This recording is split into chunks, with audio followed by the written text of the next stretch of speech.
สมสมสมสมสมสมสมสมสมสมสมสมสมสมสมสมสมสมน้ำไม่สมน้ำไม่สมน้ำไม่สมน้ำไม่สมเพลงนี้จะกลายเป็นเพลงฮิตติดหูแน่นอนขนาดว่าถ่ายแต่ MV ก็ยังดีดยังเต้นกันขนาดนี้แล้วสบายดี FC แฟนคลับทุกท่านมาพบมาพ่อกันคลิปนี้ขอเป็นเรื่องราวของบ้านศรีวิไลก็แล้วกันท่านผู้ชมห่างหายกันไปหลายชั่วโมงเติบเนาะเป็นเรื่องราวเพลงใหม่ของเอ้ยไอ้แต่ว่าผู้กำกับทาตอกทาเต้นจะเห็นได้ว่าเป็นน้องสาวธิดาลาว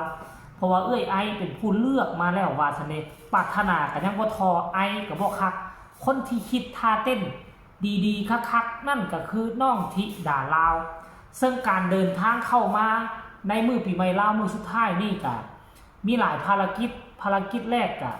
จะพาน้องธิดาลาวมาลดน้ำดำหัวผู้เฒ่าผู้แก่ผู้รักผู้ใหญ่อยู่ทั้งฝั่งลาวหลังจากนั้นตอนเช้ามื้อนี้บ่โดยมื้อวานนี่แหละก็มาลดน้ำดำหัวให้พ่อไอ้เนาะก็คิดว่าเขาจะเดินทางกลับแล้วบ่แม่นได้ทุกคนเลยเนาะเพอมืออื่นนี่น่าจะเดินทางทะลุไปฮอดคำมวลเพราะว่าเห็นน้องปรารถนาถ่ายรูป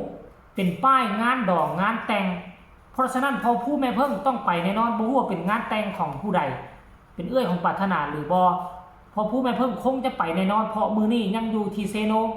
เนาะช่วงระยะที่อยู่ที่เซโนกับพากันถ่าย MV เพลงใหม่ของน้องไอซ์สันละตัวบัดเนี่ยทุกคนเอ้ยซึ่งมันท่าเต้นแบบกวนๆค่อยคิดว่าคันเพลงนี้ปล่อยช่วงปีใหม่น่ะมันจะเป็นเพลงฮิตติดหู100%แต่อันนี้บ่ได้ถ่ายตอนช่วงปีใหม่มาถ่ายหลังสิมาปล่อยลงหลังปีใหม่มันก็คือสิคักกันเลยท่านผู้ชมมันเกี่ยวกันกับคำว่าส้มเส้มแต่ว่าที่อึ้งไปกว่านั้นอ้ายมังกรมาแสดง MV นำตัวไอ้กับน้องธิดาลาวบ่ปานใดดอกลืมสนามแล้วแต่ว่ามังกรในที่มาเป็นคนขี้อายเป็นคนขี้นุ่มๆสว่ามาเต้นแบบกวนๆแบบเนี้ยห่วยมันสิรอดบ่เนาะท่านผู้ชมเนาะพอผู้ก็เอาลงคลิปมาให้พวกเราเห็นแล้วจักคลิปนึงท่านผู้ชมหลังจากนั้นกองถ่ายนี่ก็บ่ใหญ่ดอกทุกคนเอ้ย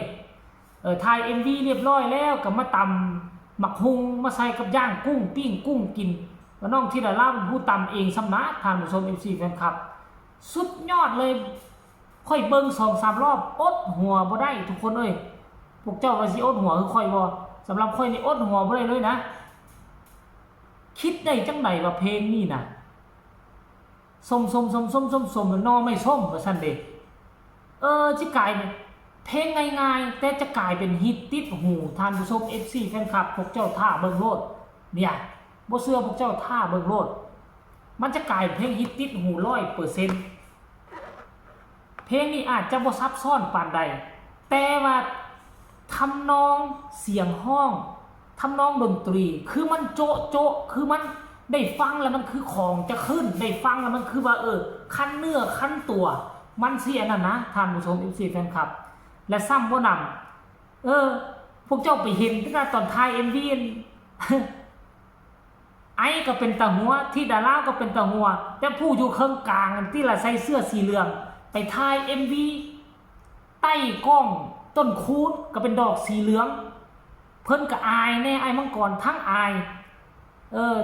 ทั้งอายทั้งต้องเต้นทั้งแสดง MV น้องสาวก็ดึงอ้ายเข้ามาจัดทาจัดทรงโอ้ยทุกคนเลยว่าอาจจะบ่เห็นภาพให้ทุกคนไปส้มคลิปเรานี่สากลแล้วจังมาพ่อกันในช่วงต่อไปส้มมาพ่อกันเลยหนูอยู่ตรงนี้ก็ได้ปุ๋ยเวลาเที่ยงเที่ยวเอามาอันนี้ก้าวขาออกมาขาหนึ่งเอาก้าวขาอย่างนั้นนี่ท่าทางแบบกวนๆนิดนึงเอามืออย่างนี้ท่านให้แข็งๆได้ไหมถ้ากวนๆนิดนึงเอ็นแข็งๆนี่เอาแล้วนะเอาตั้งใจอย่าหัวนะครูร้องนะคะ1 2 3สมน้ำไม่ส้มโอ้ยเอาไหมมันบ่ถือกันเอาไหมคือให้มันจบที่น้ำไม่ส้มแล้วหนูก็คิดท่าเอาจบแบบท่าที่พวกหนูเคยทำน้ำไม่ส้ม เออพี่มังกรท่าไหน ตรงกลางก็ตรงกลาง พี่มังกรตรงกลางเอาใหม่นะนะเอานะเอาพ่อนับนะเพลงนี้100 ล้านเลยนะ100 ล้านวิวเลยนะเพลงนี้นะเอาพ่อร้องนะพ่อนับนะเอา3 4สมสมสมสมสมสมสมสมสมสมสมสมสมสมสมสมสมสมน้ำไม่ส้มน้ำไม่ส้มน้ำไม่ส้มน้ำไม่ส้มโอเคแค่นั้นแหละยากอะไรเพลง100 ล้านวิวนะนี่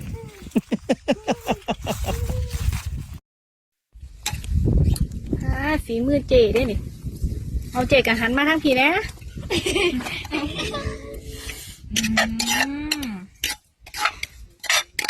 จีตั้งอะไรนะเพื่อนถึงกันเลยซ้ำไม่ขึ้น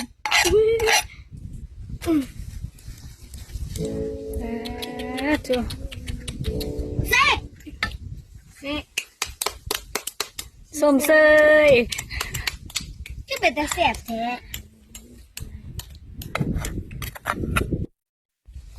เห็นบอกเฮาเห็นวิวัฒนาการเฮาเห็นการพัฒนาของตัวน้องธิดาลาวยิ่งใหญ่ขึ้นยิ่งมีคุณภาพขนาดน้องหากอยู่ในวงการประมาณ6 เดือนสิเข้า7 เดือนแล้วภาษาอีหยังขั้นท่าน้องเข้าวงการประมาณ 2-3 ปีอายุ 15-16 น้องคงจะเก่งกว่านี้เป็นทั้งผู้กำกับเป็นทั้งผู้แสดงเป็นทั้งนักร้องค่อยเชื่อว่าอนาคตมันก็คงจะเลิศมันก็คงจะพอเลี้ยงกุ้มครอบครัวพอมีอยู่มีกินแน่นอนสำหรับค่อยคิดว่านั้นนะเดี๋ยวไปอ่านคำคิดคำเห็น FC แฟนคลับจะข่าวก่อนทานผู้ชมมีคนอดหัวคือค่อยบอเล็งน้อยทำสะใจมากเลยว่าสั่นต้องมันแน่นอนว่าสั่นเดถูกใจเล็งน้อยว่าสั่นเดโอ้ยกนิ้วให้เลยว่าสั่นยกโป้ให้เลยยกโป้ให้เลยสุดยอดมากว่าสั่นที่ดาราคือเก่งแท้โอ้ยทุกคนขอให้ยอดวิวถล่มทลายเลยเด้อเพลงนี้ถ้าจำบ่ผิดเป็นเพลงเอื้อยไอกับปรารถนาเนาะสุดยอดมากคอมเมนต์นี่ว่าเบิดละทานผู้ชมคนที่แสดงความคิดความเห็นกันได้ค่อยเชื่อว่ามันสนุกแน่นอนอาจจะเป็นเพลงแบบคือลักษณะคือเฮ็ดลิ้นแต่พวกเจ้าฮู้บ่เพลงที่คนอื่นบ่คาดคิดมันมักเป็นเพลงที่บูมมียอดวิวฮิตติดหูแน่นอนสำหรับคลิปนี้ก็ฝากไว้ก่อนนอนขอความเมตตากรุณา FC แฟนคลับบ้านศรีวิไล FC แฟนคลับน้องธิดาลาวเข้ามาคอมเมนต์เข้ามากดไลค์กดแชร์กดใจให้กันเพื่อให้ AI มันดันแน่ที่สำคัญอย่ากดข้ามโฆษณาเนาะให้กดไลค์กดแชร์กดติดตามเป็นกำลังใจให้กันทั้งสองฝากฟังน้ำของกันแล้วกันสำหรับคลิปนี้สบายดี